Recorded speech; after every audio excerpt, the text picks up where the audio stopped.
My skin is black. What you looking My at? skin Yeah, is black. I feel so good to be black right now. Is black. What you look- Welcome to episode 134 of the Black in Fashion podcast. Thank you guys so much for joining me today. Of course, we'd like to call to action our fashion designer, our LC fashion designer retreat is coming, guys. It is in Chicago, April 28th through the 30th. We will be doing self-care as designers. We have a 3-day weekend planned out for you guys. There will be curated drinks and self-care cocktails, infused and regular food. We're gonna go for the infused options though. And then all self-care for people in the fashion world is going to be an amazing place to network and just relax and have a great weekend in Chicago during Black Fashion Month and also the 3-year anniversary of LC Apparel Consulting. Now today I am joined with Crystal Lewis. She is the owner of Love My Reality.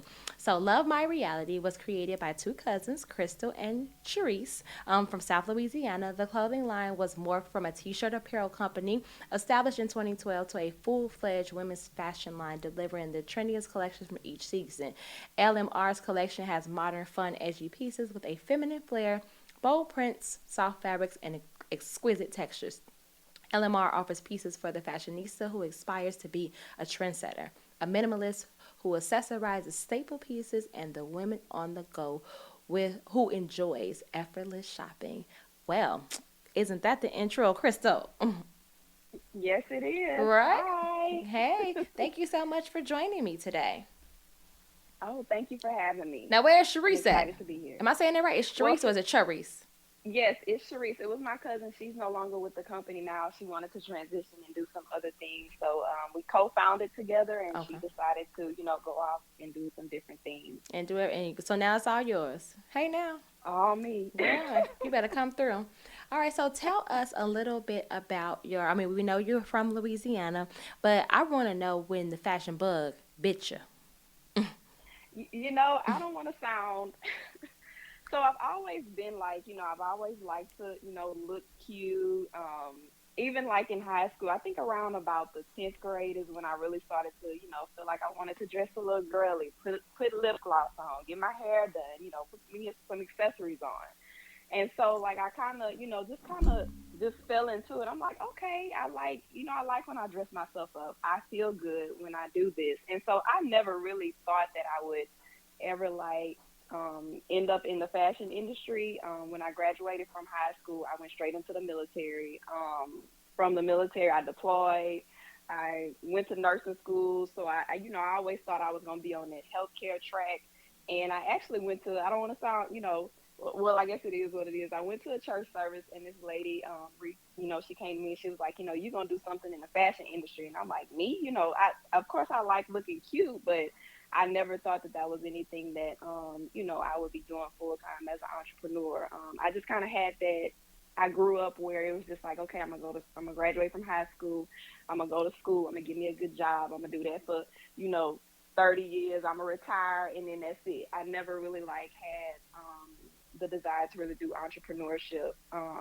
But since then, I want to say since I've been in my I'll be 40 this year. But my Hey, 30s, girl. my mindset kind of changed a little bit. But we started doing natural hair T-shirts around 2012. That's when there was a big natural hair boom. And I went natural, and so I wanted T-shirts that kind of expressed how I felt about my natural hair. Just kind of, just saying I'm natural and I'm proud. And so 28, we did that for a couple of years. We went to trade shows and we did pretty good. And 2018, we kind of just transitioned into a full-fledged women's line because I wanted to see pieces that I would wear for, my lifestyle kind of transition. I was married. I was still in the military. I was a nurse. So I didn't really have time to really just shop. I wanted quick, easy pieces that a statement piece that I can just grab, throw on me some cute earrings and go. And so that's kind of how LMR was started. And now we transitioned from being online and we have an actual brick and mortar store. So you never really know the plans. You think that you have a plan for your life, but things don't always work out that way, but for the good. So I just allowed, I just kind of flow with the journey, and here we are today. I love that. I love that. So tell me a little bit about your design aesthetic and how you create products. Are you going like do you like still buy things like wholesale and sell them, or do you make everything from scratch? Like what does like your product development or product selection process look like? So we actually we're designing our pieces. We manufacture overseas. So the process is like I'm always seeing different inspiration pieces online, and I'm always seeing like, oh, that I'll see something. I'm like, oh, that's cute, but I would do this, this, and this with it. I don't have a background in fashion, so we've kind of had to kind of reach out to people who have those kind of that background. I don't sketch or anything like that, but I'll send inspiration pieces to like a fashion illustrator, and I'm like, this is I like this about this. Let's change this. Let's do this. And then once I have that sketch together, I'm like, okay, well, I think I want to do some neon. So, let me see what that look like in neon. And then I reach out, I send a sketch to my manufacturer, and I tell my manufacturer, send me fabric swatches. That's one way that I kind of go about the different pieces. Like I'll have a sketch, and I already have an idea of the type of fabrics that I want to use, and so I'll send that to them. Or I'll tell my manufacturer, send me fabrics, like show me the new fabrics, like and I don't want to And you'll get see inspired this by base. it. Yes, and then Gotcha. I get inspired by it. Nice. You actually, one of my clients, she works like that too. She's based in Atlanta, and we do sketches. I do like her tech pack. I do all her fittings. They send the samples directly to me, and I do all of her fittings and corrections to her tech packs, and then I send them back. Mhm. But Mhm. then everybody else, Mhm. all my other clients, they manufacture here in the U.S. I'm their production manager because I own a manufacturing Yeah. facility too, and that's what we do here. But yeah, I like understanding people's process and how they think about things. So you don't do Yeah. you necessarily do things by like collection based and stuff like that, or do you just drop products? Because I find that nowadays in the fashion industry it's more so like it's not how it used to be. I mean, granted, the European designers, they still do spring, summer, fall, and winter, and kind of stay Right. within the fashion calendar. Right. But like for smaller and emerging brands, it just makes more sense and it's more economical for them to continue to push out product monthly. So Right. is that how you do it? Do you come up with like little core cycle collections, or do you just have things that you like and then you just kind of go for it? So, so in my perfect world, I would love to drop collections. I don't initially before we had a brick and mortar store and we were like trying to do wholesale and push our pieces in other stores, we would have had to like be restricted to that fashion calendar. But now since we have our own store and people are like always coming back, in and we can kind of fill out what our customers are looking for, like we drop throughout the year. Like I kind of, I may put something out, see how they respond to it. I'm like, okay, so I see y'all are liking these short sets. Let's go back and do some different prints in the short set. So now and we drop throughout the year, and I love it that way because you don't feel so. It's just so much pressure to. Yeah, you're And I not don't know if anybody restricted else. to like being in like particular Yes, timelines. You're just going with it. yes, Yeah, yes, yes. yeah, that makes sense. So I have a little segment. It's called "It's a Success" or "It's a Disaster." Okay, Can you tell me about okay. a time, like within your career as you've been growing your business, where something went completely bad and it was really like jacked up? I always say something went to shit, but you learned something from the experience that made you, a better business person, a better CEO, a better entrepreneur. Um, so we have a lot of those. Don't we Where do I start? We said we were gonna do a whole ebook on everything that you shouldn't do, what not to do, when starting a clothing brand. I think so I think for us, well, I know where I'm going with this. So a manufacturer, right? We had a manufacturer in the U.S. They kind of knew that we were, newer to the fashion industry, and we paid a whole lot of money for samples, and she wanted her money up front, so we paid her money up front for a fall collection. We chose our fabrics. We sent her our sketches. We did all of that, and I think we may have paid for maybe like 12 pieces because at that time we were still trying to do like go to the boutiques or get our pieces in boutiques, Mm-hmm. and she only delivered 6 pieces. So that big chunk of change that she, and then the pandemic hit. So that big chunk of change that we paid her, we only received about 6 pieces. She never followed back with us. We kept, emailing her. We kept calling her and all these other things. And so what I learned from that is that, going forward, I understand that people want, their money up front, and that's fine and dandy, but we learned a valuable lesson about having contracts in place and Absolutely. things to protect you as the business owner. Yes, okay, you want your money up front. Well, I need a contract that has deliverables. I need a timeline. You're going to deliver how many samples, every so many weeks. And so we learned some really hard lessons about having the paperwork up front and making sure that the paperwork not only protects the person you're working with, but protects you as well. Love that.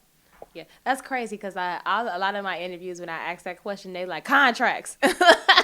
Right. That is Yes. like definitely like the going one, like having your paperwork in order so that you are not losing out, like, That's right. and that you are protecting yourself constantly. So That's right. when it comes to like your manufacturing process, and I love interviewing designers that work with manufacturers and stuff like that because um it's like the stigma about samples. Like, you get the Mhm. first one and if it's not right, they fall apart, child. But it's just like Oh that yeah. is the part of the process. Like it's Mhm. not always going to fit the way you want to. There maybe need to be some corrections or some alterations and stuff like Right. that. So on average, when you're going through your process with your manufacturers, how many samples do you go through in order to get like the perfect one? Oh, I've gone through like maybe upwards of 5 samples. Um, and I know it sounds like a lot, but again, we deal overseas, and we had to really do our due diligence of customizing our own size chart Mm-hmm. here. Absolutely. That is just so important. I wish that is something that we would have done initially, but once we did our research and found out who our target audience was and created our own custom size chart, I give them my size chart with all the measurements, and I'm like, you follow this size chart for a medium. So these measurements, somebody within these measurements should be able to fit a medium. And even just fabrics, like you may choose a fabric and you think that it's gonna look really good, and then you see it on the garment and you just like, oh, that's awful. I don't like that. I hate that. And so you send that back. You're like, well, let's try another fabric. I don't like how this Mm-hmm. pant may fall. Let's send that back. So I think I've done upwards of 5 before I have like actually gotten, but it's not Before you go all the into, not all the time. time, but sometimes, like Right. when you go into manufacturing, Yeah. yeah. Like So right. yeah, so that's my whole business, girl. I do sample development and pattern making and all the Ooh. manufacturing process. And in the last 3 years, I have done pattern making, product development, samples, patterns, all that good stuff for, girl, Mhm. I want to say, no lie, about 316 brands.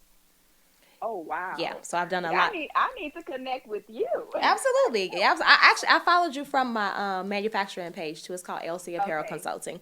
But Okay. I find that because they're new, and I'm working with, of course, emerging designers, and we do everything stateside. I only have a few clients that do it overseas because they can actually hit Mhm. the order minimums. But for the most part, we do everything domestic because there's no order minimums here. So once Right. they're done product development with me, we can do their small batch run in house, or we might just source out to one of our partners. But all our partners are here. And when I tell you, I've seen people have whole fits, girl, about their Oh first yeah. sample, and I'm just like, Mhm. this just a fit sample. Like it's just, Right. it's not supposed to be Right. perfect. Like we're literally going from the sketch, we're going from that 2D version, and then going into 3D, and we don't know how that's Right. gonna look. And I always tell Right. designers like it's a part of the process, a part of the process. And when I tell you, out of all those brands, I give or take, may have had 20 to maybe 30 actually go into manufacturing and do production.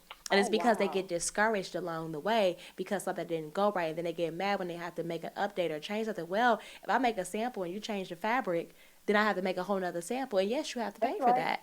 And we'll That's and right. feel like they're not supposed to. And I'm just like, what? Or they want to Right. update, they change the design. Okay, now I have to go back to my pattern. I have to make another pattern now too. If you change the That's design, I right. also have to make it over. And I just think Right. it's so interesting, like, and I love to hear from like new designers. I'm just like, did you have that reaction first off? Like, I know with the lady with the 6 pieces or whatever, she didn't deliver on time, and of course, she didn't give you your complete order. But like, when you got your first sample, it wasn't perfect, right? Or did you go through the same process with Oh her? Oh no, and I have to talk myself off the ledge today. Like Okay. when I get a sample or I see it, like, cause the first time I'll actually see it is like on video before it actually, cause my stuff is coming from overseas, Right. and when I see it on video, I promise you, about 80% of the time, I'm like, it is horrible, but I have to talk myself off the ledge every time because I'm like, okay, Crystal, like you go through this every time. You get it here, you get it you actually put it on the model and it looks good. You make your corrections. It's not gonna be perfect at first. You gotta, you have to like put into it. You gotta nurture it. You gotta tweak it. You gotta do. It's okay. I have to talk myself off the ledge every time, even now. But I think sometimes too, when we started off, it was really bad because you want such like you got to get your pieces out at a certain time, for this season. And it's just like, I don't have time, for you to be sending me these bad samples and I don't have time to make all these corrections because then my stuff is made overseas. So then that's a whole nother couple of weeks before I can get another sample back, depending on how many corrections that I need. But now the pressure, I just love not having that pressure. But I talk myself off the ledge every day. I literally saw a sample. I designed some prom dresses, and I literally saw it. It was probably like 2 weeks ago, and I was like, "This is not. I hate it." And I showed my husband. He was like, "Crystal, it's not that bad." And the main practice was like, "Can you just wait till you get it and put it on the model?" And I got the dress, and I'm like, "Oh my God, this is beautiful." So I have to talk myself off the ledge, but I am like really particular about that. Like, I guess I don't know if it's a military part of me or whatever, but I just want everything to be perfect because I feel like if I'm putting something out, it's a representation of my brand, and I just want it to be like right. So yes, I did have that reaction, and I still do. You still do, but you know that it's part of the process at this point, though. Oh yeah, I Gotcha. do. I Love do. that. Okay, so my second segment, before we wrap up, is it's a success. I'm sorry, not it's a success. It's a muse. So if you just want to Okay. share a quote, a mantra, a prayer, a book, anything that continues to push you forward, even when you go through these obstacles, and how you got past, the first, obstacles that you had, just keeps making you push forward. That you'd like to share with another creative entrepreneur. I have a word, and I have just been this word has just carried us, just being persistent, like regardless of what obstacles may come your way, because as entrepreneurs, you putting your money, your time, your effort, you putting everything. These businesses become like your baby. And so when things don't always go, the way that you expect them to go, or you have these different obstacles that may pop up, and they gonna pop up everywhere.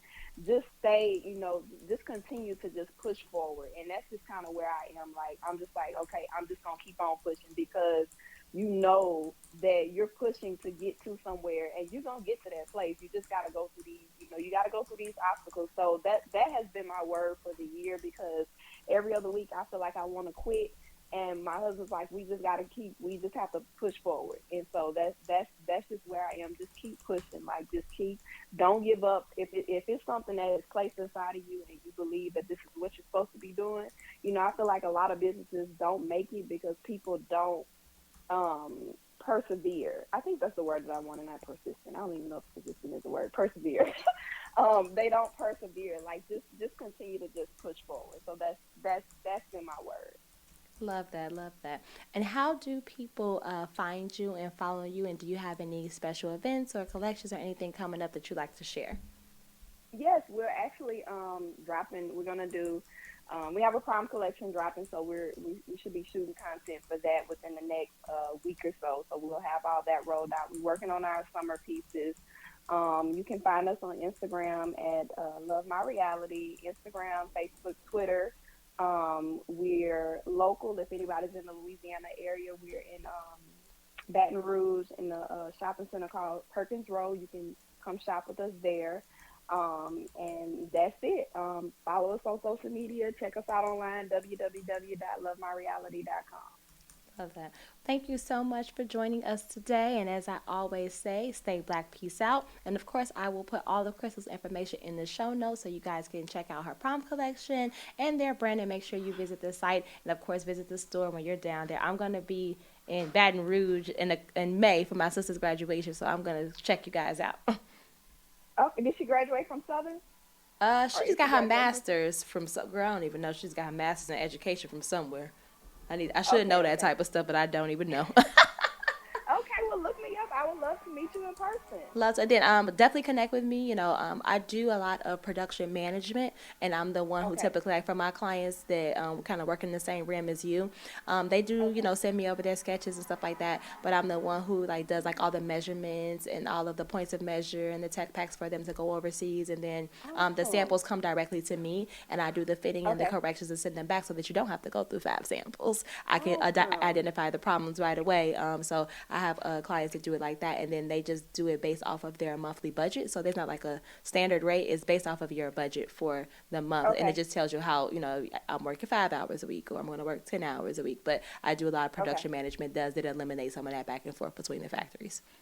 Okay. Yeah. Okay. All right. Awesome. Thank you. Of course. You have a wonderful day, love, and I will see you soon. Okay. All right. Bye.